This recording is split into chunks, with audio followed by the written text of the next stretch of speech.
अंगद होगा सबके सामने शर्मिंदा, पूरे घर वाले पूछेंगे बीती रात के बारे में।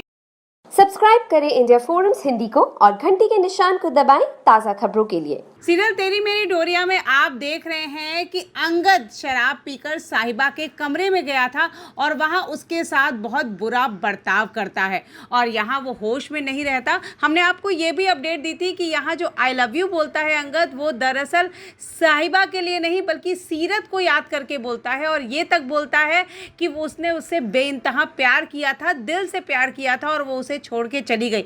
अंगद जब ये बात कहता है तो साहिबा को अंगद के लिए बहुत बुरा भी लगता है। वहीं आप देखेंगे अंगद नशे में यहीं पर गिर जाता है और साहिबा उसे अपने ही गद्दे पर लेटाकर उसे अच्छे से उसका जूता उतार कर उसे ओढ़ा देती है। और सुबह पूरे घर वाले यहाँ जब एक साथ नाश्ता करने बैठते हैं तभी घर की सर्वेंट आकर पूछती है कि अंगद साहब तो अपने कमरे में है ही नहीं। ऐसे में अंगद की माँ बड़े परेशान हो जाती है कि अंगद तो सुबह 5 बजे ही उठकर तैयार हो जाता है और तभी अचानक अंगद साहिबा के कमरे से निकल बाहर आता है और साहिबा साहिबा चिल्लाता है। आप देखेंगे यहाँ सब लोग शॉक्ड हो जाते हैं कि पूरी रात अंगद साहिबा के कमरे में क्या कर रहा था। ऐसे में सब तरह तरह की बातें भी बनाते हैं। अंगद से यहाँ सब सवाल करते हैं कि तुम कर क्या रहे थे साहिबा के कमरे में, और आप देखेंगे अंगद को खुद याद ही नहीं है कि वो साहिबा के कमरे तक कैसे गया, वहाँ पे क्या हुआ और आज सुबह वो साहिबा के कमरे से क्यों निकल रहा है। दरअसल वो नशे की हालत में था इसलिए उसे कुछ याद नहीं है। यहाँ पर साहिबा से सब तरह तरह का सवाल करते हैं। अंगद भी उससे सवाल करता है कि तुम मुझे अपने कमरे में लेके क्यों गई थी।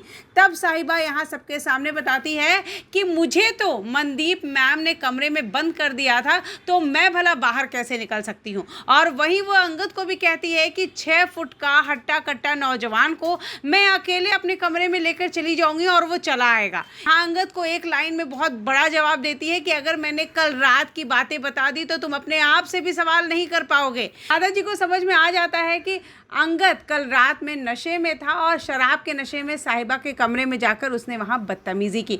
दादाजी यहाँ सबके सामने उसे माफ़ी मांगने को कहते हैं। साथ ही यहाँ जिस जिस तरह के सवाल अंगद से कहे जाते हैं उसकी छोटी बुआ तो ये तक कहती है लगता है आज इनकी सुहागरात थी। ये सारी बातें जब होती हैं अंगद को कमरे से निकलता हुआ देखते हैं। ये सब कुछ को लेकर अंगद बहुत शर्मिंदा होता है, बहुत एम्बेरस फील करता है और वो यहाँ सबके सामने पहली बार नज़रें झुकाए खड़ा रहता है। तो अब देखना यह है कि क्या दादाजी के कहने पर अंगद मांगेगा साहिबा से माफ़ी।